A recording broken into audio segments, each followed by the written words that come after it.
welcome to the first of the how-to videos inside the sore knee solution. In this video we're going to cover the supine position, but before we do, we need to discuss diaphragmatic breathing, head control, and locomotion. Okay, these are the three patterns that we're going to do within each one of these positions. So briefly, this is super simple. We're going to do diaphragmatic breathing. So in order to do diaphragmatic breathing, you're going to do several things first, okay? Let me explain, before I tell you what to do, let me explain what diaphragmatic breathing is real fast, and that is taking full, deep belly breaths where your stomach expands, then your chest expands, okay? Most of us just breathe with our chest and our shoulders. So what you're going to do is you're going to swallow, and when you do, your tongue should go on the roof of your mouth behind your teeth, like this. That is your tongue's natural resting position, and that provides the best, clearest access to your breathing capabilities or your airway, for lack of a better term, okay? So when we breathe, we're supposed to breathe with our tongues on the roof of our mouths so that we have a nice, clear, open airway and we reach our full breathing capability and capacity. Okay, so that's diaphragmatic breathing and how to set it up. Now, one important thing about diaphragmatic breathing that I do need to mention before we move into the head control portion is, I just mentioned previously that it's a full breath. We want to focus on three areas when we're breathing. The first is we want to feel the belly, the stomach, inhale and expand. The second is we want to feel the sides expand. So your sides should expand out, all right? And the third and final one is your lower back. Your lower back should feel like it expands out as well. I've heard this described as 360-degree breathing or barrel breathing, however you want to think of it. But you want to think of your entire torso expanding as you breathe, not just your stomach moving in and out, all right? So that's the diaphragmatic breathing. Second, head control. What does head control mean? Well, as we discussed in the intro video and in the why video for the supine position, head control, right, is the ability to control your head, on top of your body. And remember, your body goes where your head takes it, okay? So your body follows your head. And coincidentally, your head follows your eyes. That's important because we will move through these drills and we will use eye position to move the head and the head to move the body, okay? So we should be able to sit upright with our head back on top of our bodies and nice and upright. This is an easy posture for me. We'll cover this when we get into the sitting, but I'm just showing you head control. This is an example of poor head control. All right, so we don't want to be here, and all the head control exercises we're going to do are, for lack of a better term, they're subconscious in the restoration process, which means when you do them, it becomes easier to go from sitting like this to sitting like this. All right? So that's the head control, and then the locomotion aspect is we're going to do pieces or patterns that develop the gait pattern, okay? What is the gait pattern? That's walking. It's opposite arm, opposite leg. When we walk, you're supposed to move with opposite arm, opposite leg. And as we move through these developmental positions and move through these patterns and put performance or power behind those, the performance and power aspect of the P3 principles is locomotion or installing a gait pattern into these movements, all right? So they're very simple to do. They're very easy to do. You've already done them when you were a kid. You went through all this stuff. So it may seem kind of challenging to do these at first, but just remember you've already done them, and it's like refreshing your screen, right? When your computer shuts down, that's kind of what it's like inside your brain, all right? So let's cover the supine position in this video, and we'll cover the breathing and how to do the head control. All right? So supine means lying on your back. And this is where we're going to be. Okay? I call this position, for lack of a better term, the locked squat position. And that's because this looks like a squat, right? If you stood me on my feet, I would be in a squat position. I call it the locked squat because I lock up the limbs, I cross the ankles, and then I take the opposite arm to the opposite leg. I like to hold somewhere around ankle or mid-shin, right? You may not be able to get there, so you may just have to go to your knee. Regardless, I call it the locked up because now I've locked the legs into the pelvis and the pelvis into the torso, and that makes getting this diaphragmatic breathing going much, much easier. Okay? So all I'm going to do is swallow and place my tongue on the roof of my mouth, and then take 10 diaphragmatic breaths. I'm not going to take 10 diaphragmatic breaths for the sake of this video, okay, because that would be boring, but that's what you need to do, all right, when you first start this. Now, hopefully you can see my sides expand.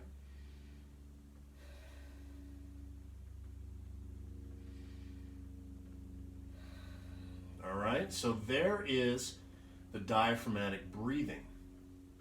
This is not the only position we will be in, okay? So this is the first position. The second position you want to be in is where you just take your hands down and you keep your legs relaxed but still crossed, okay? So arms come down. This places more of a demand on the abdominals in order to breathe, okay, and to hold your legs up here. Do not try this position until you feel really, really comfortable in the locked up squat position, okay? So here's your second position that you're gonna do some breathing in. And then the third position is feet up. We want the knee, if you look at my knee, you want it back here behind the hip, okay? So not here, not out in front of the hip, but behind the hip. Now, all three of these positions do something very important for the pelvis, and that is it takes the tailbone and pulls it off the floor. And by doing so, that makes your abdominals, you have, for lack of better terminology, you have two sets of abdominals, the inner unit and the outer unit, okay, or two sets of core musculatures, the inner unit and the outer unit. When you pull the tailbone off the ground, this makes the inner unit musculature contract automatically, okay? So that's why we want to do that.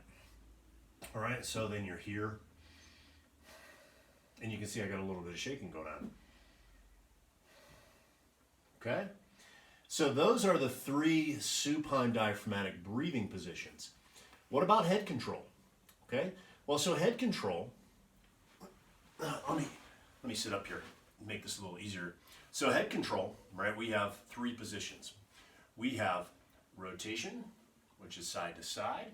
We have flexion, which is down. And then we have extension, which is up. All right? Notice that my eyes lead all those positions. So when I turn my head to the right, my eyes go first. When I turn my head to the left, my eyes go first. When I come back to the center and I go to look down, my eyes go first. When I come back to the center and go to look up, my eyes go first. And the reason I'm telling you that is because many people who have a lot of screen time or who wear glasses, their eyes don't lead their movement. Many times they'll close their eyes to lead a movement, or their eyes just do whatever it is they want to do, right? There's no conscious movement of the eyes. It should be subconscious, but it becomes conscious, okay? And then it later becomes subconscious as we retrain it. So, why am I telling you that? Because when we're in the supine position and we're going through all three of those supine positions, those progressions, we're going to do head control drills. We're going to rotate the head left to right, and we're going to do that 10 times. We're going to tuck the chin. We're going to do that 10 times, and we're going to lift the chin, and we're going to do that 10 times in each position, okay? And we are also going to match our breathing with those head control drills.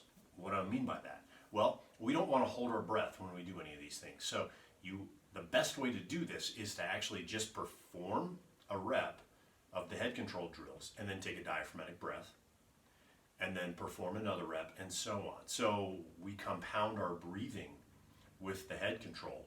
Okay, so then we tie in the head control, the diaphragmatic breathing, and we get trunk stability, and your knees feel amazing afterwards. All right, so that's how that works. So I'll demonstrate.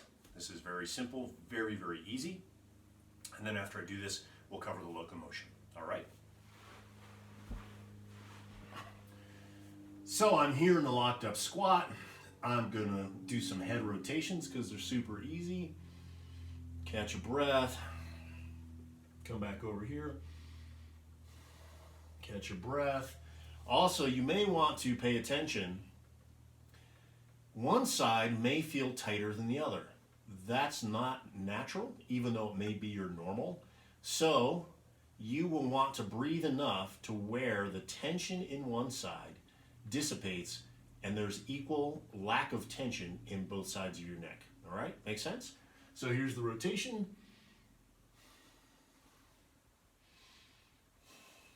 Okay, here is the flexion. We're gonna tuck this chin. I'm gonna make myself get a double chin, or like I'm squeezing a tennis ball or crushing a nut or something here. Okay, and then we relax it.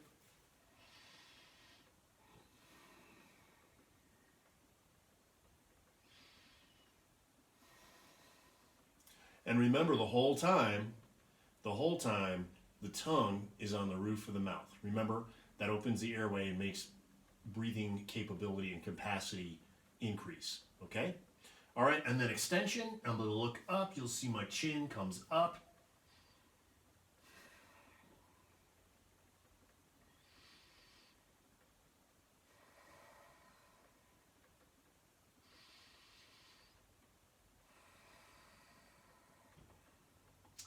Okay, so there is the head control.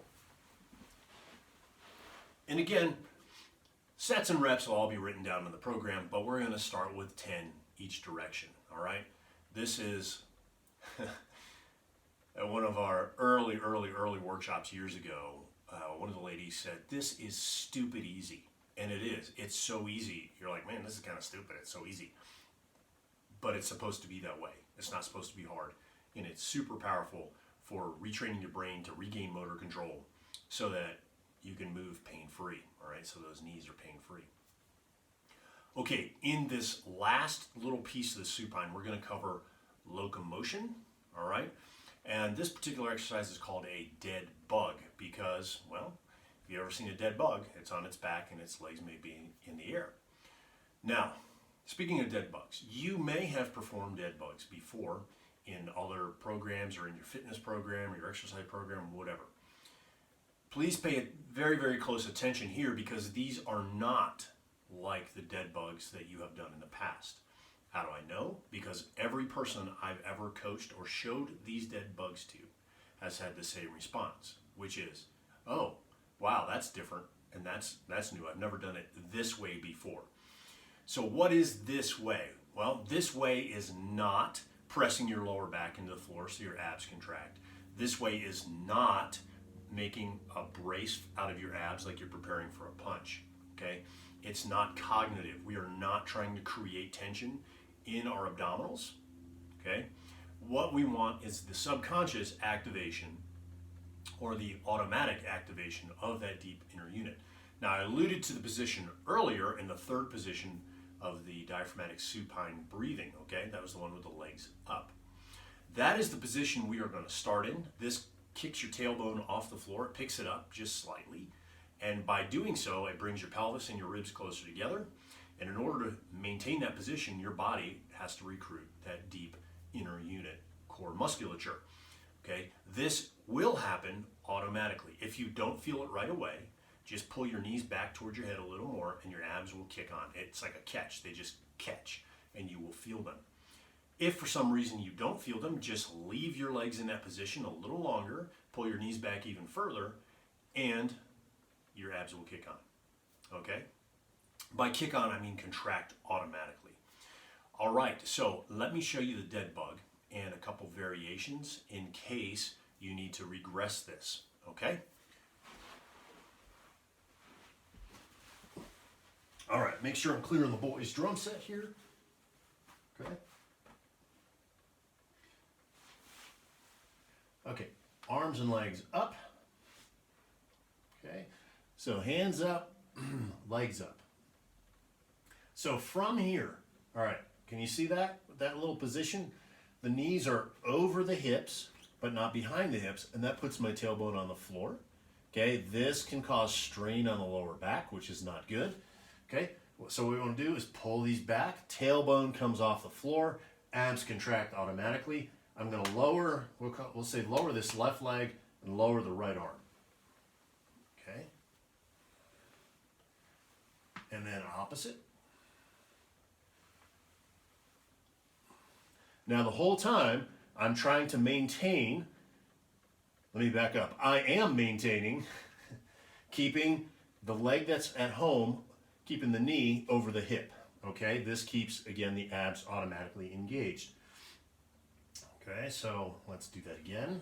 Here, see? Now, what I have to do is I have to actively pull this knee back as I lower this leg. Okay? If I don't, this will happen. Low back arches, you can bite, for lack of a better term, the lower back, and you'll feel the quads kick on big time as your quadriceps work to stabilize the pelvis. Okay? So we want this. Okay? Here. Okay? Same thing, pulling this knee back. You can see what happens. If I pull this knee back, watch this leg. See? Pelvis. Okay? Now what happens if you can't do this? Well, then we just drop you down to here, okay? We're right here, okay, and we go opposite, opposite. Okay, just to start. Well, what happens if that's too hard? Very simple. And I have a client that is too hard for him. Okay, he is lacking trunk stability. So we just do this. Let's do it this way. Okay, foot comes down.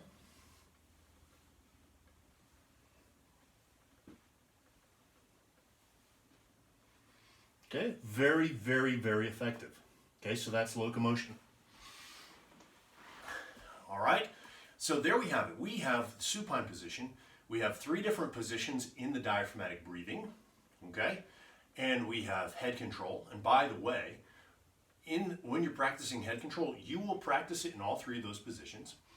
Okay, so we've got the diaphragmatic breathing, we have the head control, and then we have the locomotion aspect. And I gave you the optimum form of locomotion, the dead bug, with fully extended arms and legs. And then I gave you 2 regressions for the dead bug, all right? One final note, which I failed to disclose when I opened this video, is you may be wondering, like, what are you doing down here in the basement? Why is a drum set there? Well, you probably didn't guess that this was my basement, but if you did, good for you. So this is my basement, and I'm filming these videos down here in this basement, in our basement, because I want to prove to you, or demonstrate to you at the very least, that you don't need a large space. You don't need to do this anywhere special. You can do regular street clothes. I'm wearing a t-shirt and my shorts, okay? And this area here, you will see me use this entire area for the rest of the videos. It is a probably like 6 to 7 foot area by, I'd say 4, there's probably 7 feet in front of me, 8 feet in front of me, but I don't need all that. All I need is 4 feet. So I need an area about 6 to 7 feet in length and like 4 feet in width. And that's all you do. That's all you'll need too. So you could do this in your basement. You could do this in your bedroom. You could do this in your kitchen, your living room. You know, if you have dogs though, make sure the dogs are away because, you know, they may come up and lick your face or roll around with you or whatever. Okay, but so please forgive me for not pointing that out at first. Point is, you can do this stuff anywhere, all right? Nothing special, no special equipment, no special clothes, nothing. All right, so this wraps up the video for supine. I'll see you in the next video where we cover sideline.